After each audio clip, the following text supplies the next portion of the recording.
You say this is prophesied. Where should we look to find those prophecies? The awakening has been prophesied in multiple places, in multiple religions. In fact, the theme of every religion is the returning back to source, whether that be in the resurrection, in the rapture. The Bible itself speaks of the light that keeps getting brighter. This light that it refers to is the awakening, for the awakening is the seeing, and without light we cannot see. And so as the light continues to get brighter, our awareness continues to grow, and we continue to awaken more and more. There are steps to the awakening. There are many steps to the awakening. The most difficult is the actual act of waking up. For when we are asleep, there is nothing more comfortable. When we are asleep and dreaming, we do not wish to be woken. We wish to be left in peace. And when someone insistently prods and pokes us, slaps us, moves us, rocks us, we can get very angry. We can lash out. And we can see this in people. For all you need to do is to begin to take somebody out of their comfort zone, as it is called, by offering them truths, but truths that they at the moment do not accept, truths that fly in the face of what they hold dear and hold true. And if you persist in offering them these truths, then you will see that they will become angry. They will become furious. They will respond in one of two ways, which is to be angry or to mock. They will mock you for daring to question their faith, their beliefs. And this is normal, because when one is asleep, one does not wish to be woken. But there is no option, for everyone is being shaken and poked and slapped. And so, like it or not, the awakening is happening. But be gentle with one another. Be gentle with those who aren't at your stage of awakening. Be gentle with them, for they are nothing more than sleeping babies. And so gently we wake them, we stroke, we whisper, we are kind. And so the awakening has been spoken of since the dawn of mankind. We have the hero's journey, which appears in every film, every book, in every story that was ever told. The hero leaves a wonderful place, leaves home.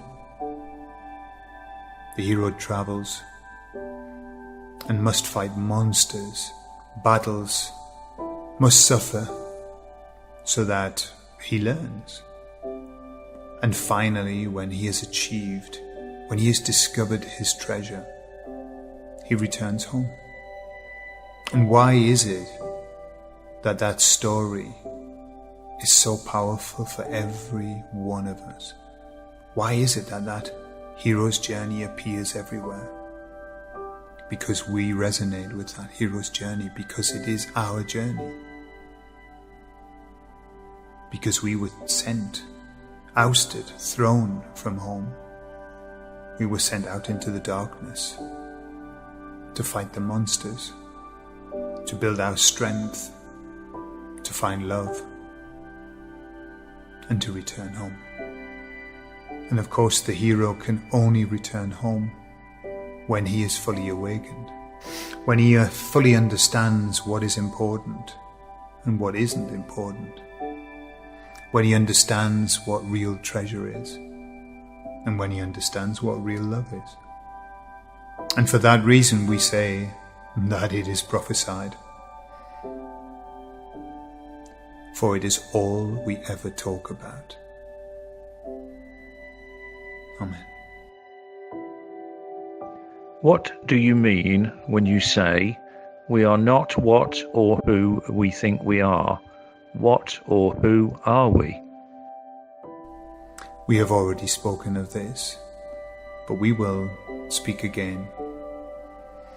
We are not what we think we are, for we have forgotten. And we have forgotten because it was planned that we forget. We must forget. For how awful would it be to play a game in which you had to immerse yourself in the game and believe it to be true, for you to fully enjoy it. It's easy to do, we do it often. But how awful would it be were we to be playing the game and for someone to be behind us, reminding us that this is just a game, and telling us all of the time that it's just a game. It will be over soon, and life will go back to normality. That is true, and there is nothing that that person says that you could deny, and yet it would be very bothersome. For to fully enjoy the game, we must immerse ourselves in it. And so we don't want to know that it's a game, for in the back of our minds we already know that. But it's nice to fool yourself. It's nice to pretend. It's nice to play. And so we come to this plane, we come to this existence, and we forget, or at least we nearly forget. We forget most times, and yet every once in a while we have a moment of absolute inspiration, a moment of glory, a moment of spirituality, and we realize that we are connected. We feel that connection, albeit for a split second. And then we join the game once again, and we pretend that this is all that there is, and we are all that we are. We pretend that we are human beings having an existence here, and we even tell ourselves that this is all there is. And yet, how many times have we heard the question, is this all there is? We ask that question over and over again because we cannot believe that this is all that there is. For we know we have a soul memory. We know that we are connected, and we know that we were connected. Our job is to seek out those moments of divinity, those moments of connection.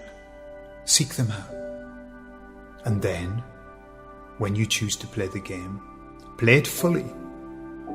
Play it with all of your heart. Enjoy it. Pretend. Almost like having one foot in and one foot out. We pretend, we have fun, we revel in life, knowing at all times in the back of our minds that there's more, and there will be more. But why would you focus on the dessert whilst you're eating your main meal? What would be the point of that? Why not focus on the main meal while you're eating the main meal, knowing that the dessert is coming and trusting that it's coming? And so we can trust that there is more to come, and we know not the half of what is to come. But we still must enjoy where we are. For we have talked about living in the future and living in the past. No, there is only the present. And so we live in the present and anticipate the future and give thanks for the past. Amen. What is the day of trouble, and what is the new system that will arise? We are now living in the day of trouble. We are now living in what some describe as Armageddon. There is a battle, just as was described in the Bible. We are in that moment. We are in the moments of change, struggle. Look around. So many people are struggling, one against the other. And so we are here. We are in that moment. And yet, you may say, but I look around and I don't see Armageddon, I don't see anything. But we are there, light against darkness. And it is happening now, before our very eyes. The rock is being lifted. And as the rock lifts, underneath we see all kinds of horribleness, all kinds of distortion, abuse, manipulation, perversion. But we can rejoice in the fact that the rock is lifted and that we see. For the first time in a long, long time we are seeing. And so we are in the day of trouble. This is the day of trouble. A figurative day, of course. But that day will have an end, and we will move to the next. And hence we call this new day the new system. You can give it any name that you wish. It is the change. We have had an old system, a system of control, manipulation, lies, mistruths, confusions. What you would expect for people who were wandering around blind and being guided by beings that perhaps did not have a high intention for us. And the new system is the step change, is the new way of looking at old things, of looking around us with the light firmly and brightly shining. The new system where suddenly the beings that really do wish us the highest good, they are the ones that will start to lead us to source. And so we are here to herald the new system. We are here to hold mankind's hand and lead them, to walk with them into the new system, into a time in which good holds sway, in which everyone is focused on service to others.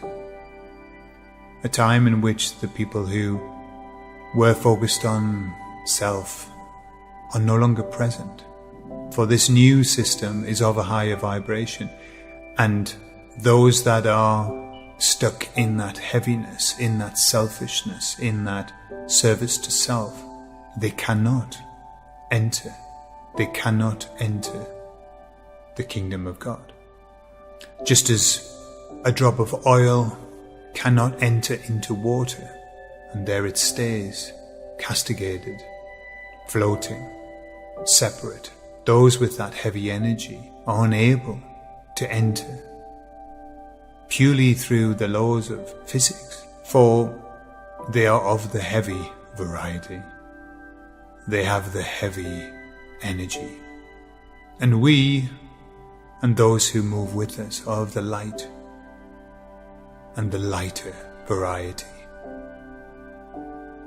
And so, yes, we can enter into the kingdom of God. And so we invite you now to come with us. We invite you to turn your face toward the light. And we will walk together toward the perfect future.